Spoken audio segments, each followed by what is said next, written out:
Hi friends, இன்றைக்கி நாம் FZ version 2 BS4 பைக்கோட ஒரு கம்ப்ளீட் ரிவ்யூ தான் பார்க்க போகிறோம். வீடியோக்குள்ளே போகிறதுக்கு முன்னாடி ஒரு சின்ன ஆப்ளிகேஷன். நீங்கள் இன்னும் இந்த சேனலை சப்ஸ்கிரைப் பண்ணலைன்னா சப்ஸ்கிரைப் பண்ணுங்கள். கூடவே அந்த பெல் ஐக்கனை கிளிக் பண்ணி ஆளுங்கிற ஆப்ஷனை செட் பண்ணுங்கள். அப்போ தான் நான் போஸ்ட் பண்ணுற வீடியோ உங்களுக்கு நோட்டிஃபிகேஷனாக வரும். வாங்க இப்போ வீடியோக்குள்ளே போகலாம். ஃபஸ்ட்டு பைக்கோட இன்ஜினை பற்றி பார்க்கலாம். இது ஒரு 149cc சிங்கிள் சிலிண்டர் ஏர் கூல்டு 2 வால்வ் 4 ஸ்ட்ரோக் இன்ஜின்.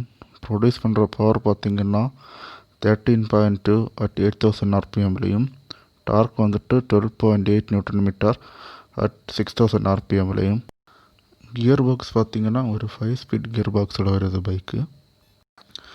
பைக்கோட ஃப்ரண்ட் போர்ஷன் பார்த்தாலே தெரியுது, ஒரு ஸ்போர்ட்டியான நேக்கட் லுக் கொடுத்துருக்காங்க. ஃப்ரண்டில் வந்துட்டு ஹேலஜன் லைட் கொடுத்துருக்காங்க. பின்னாடி டெய்லைட் வந்து எல்இடியில் வருது. இண்டிகேட்டர்ஸ் வந்து ஃப்ரண்ட்லேயும் பேக்லேயும் ஹேலஜன் பல்பு தான் கொடுத்துருக்காங்க. ஃப்ரண்டில் பார்த்தீங்கன்னா டெலஸ்கோபிக் சஸ்பென்ஷன் கொடுத்துருக்காங்க. பின்னாடி சஸ்பென்ஷன் பார்த்தீங்கன்னா மோனோஷாக்கில் கொடுத்துருக்காங்க. ஃப்ரண்ட் டயர் சைஸ் பார்த்தீங்கன்னா 100/80 செக்ஷன், ஒரு 17 இன்ச்சு அலாய் வீலில் வருது. டியூப்லெஸ் டயர் தான். பின்னாடி டயர் சைஸ் பார்த்தீங்கன்னா 140/60 செக்ஷன், அதுவும் 17 இன்ச் அலாய் வீல், டியூப்லெஸ் டயரில் தான் வருது. ஃப்ரண்ட் டிஸ்க் சைஸ் பார்த்தீங்கன்னா 242 mmல வருது. பேக் சைடில் வந்து ட்ரம் பிரேக் தான் கொடுத்துருக்காங்க. பைக்கில் வந்துட்டு ஸ்ப்ளிட் சீட் கொடுத்துருக்காங்க. பின்னாடி கிராப் ரயிலும் பார்த்தீங்கன்னா ரொம்பவே ஸ்ட்ராங்காக கொடுத்துருக்காங்க. கம்ஃபர்ட் வந்து ரொம்பவே நல்லா இருக்குது, சீட்டிங் கம்ஃபர்ட். பைக்கோட பெட்ரோல் டேங்க் பார்த்தீங்கன்னா ரொம்பவே பல்கியாக கொடுத்துருக்காங்க.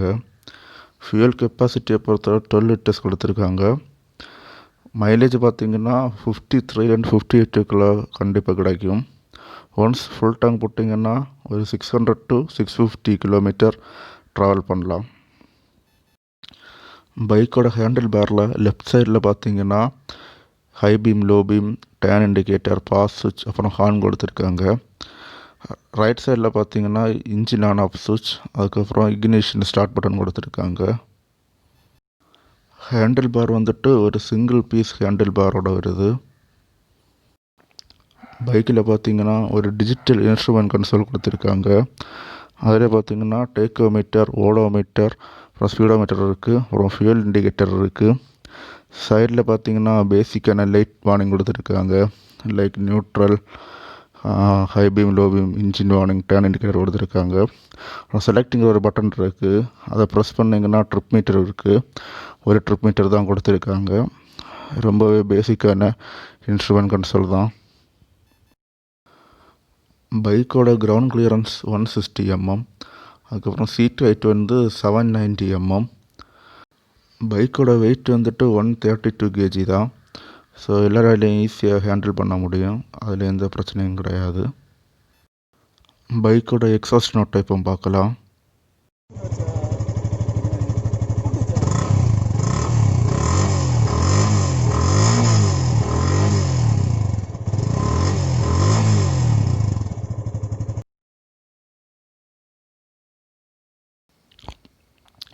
ஸோ இப்போ இந்த பைக்கை ஓட்டி பார்க்கலாம். பைக்கில் இருக்கும்போதே ரொம்ப கான்ஃபிடெண்ட்டாக கொடுக்குது. அதுக்கு முக்கிய காரணம் பார்த்திங்கன்னா அந்த சீட் ஹைட்டு தான். 790 mm தான் கொடுத்துருக்காங்க. எல்லாராலையும் ஈஸியாக ஹேண்டில் பண்ணக்கூடிய ஒரு சீட் ஹைட்டு தான். அதுவும் பெட்ரோல் டேங்கும் ரொம்ப பல்கியாக கொடுத்துருக்கனால நமக்கு பைக்குக்கு உள்ளாடி இருந்து ஓட்டுற ஒரு ஃபீலை கொடுக்குது. அது ரொம்பவே நல்ல விஷயம். அதுக்கப்புறம் ஹேண்டில் பாரம் ரொம்பவே ரைஸ் பண்ணியிருக்கனால ஒரு நிமிர்ந்து ஓட்டுற ஒரு ஃபீலை கொடுக்குது. நல்ல ஒரு ரிலாக்ஸ் டிரைவிங் கொடுக்குது. ஸோ வண்டியோட இனிஷியல் பவர் பார்த்திங்கன்னா கொஞ்சம் கம்மியாக தான் ப்ரொடியூஸ் ஆகுது.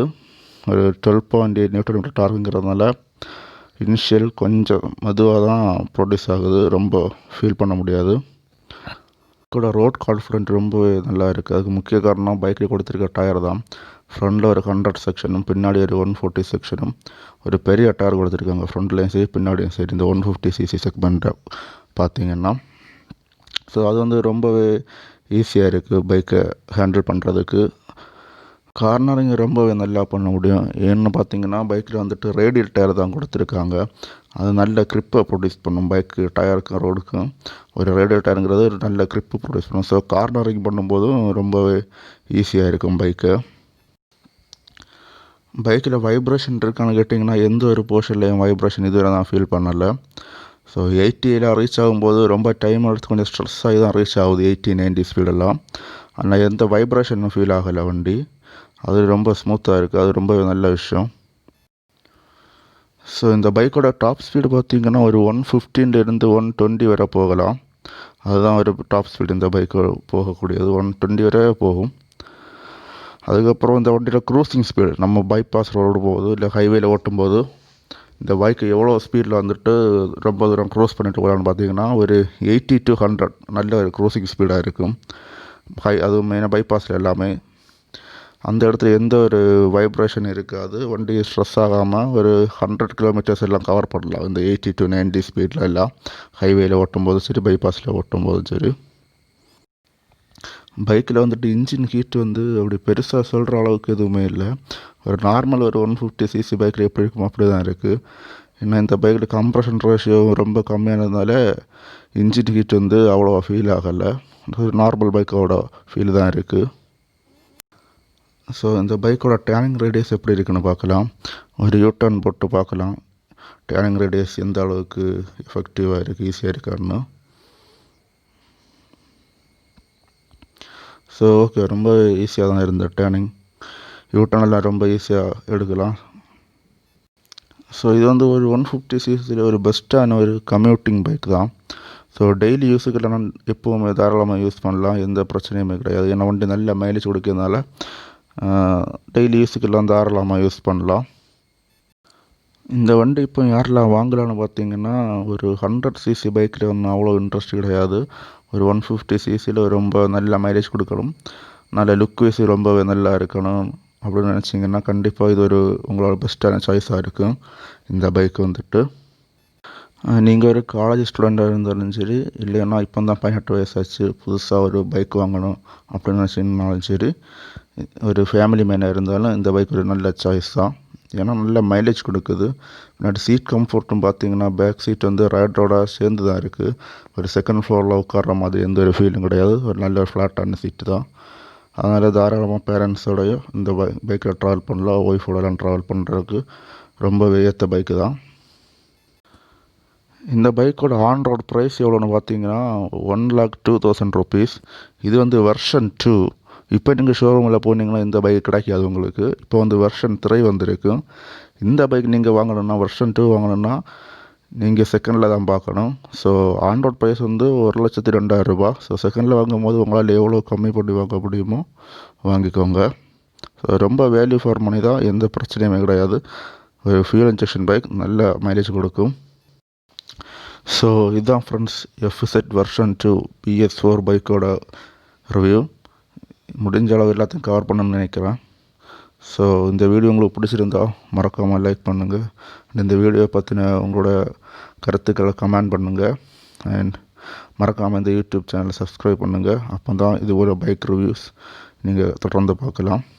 So see you in the next video. Till then, bye bye.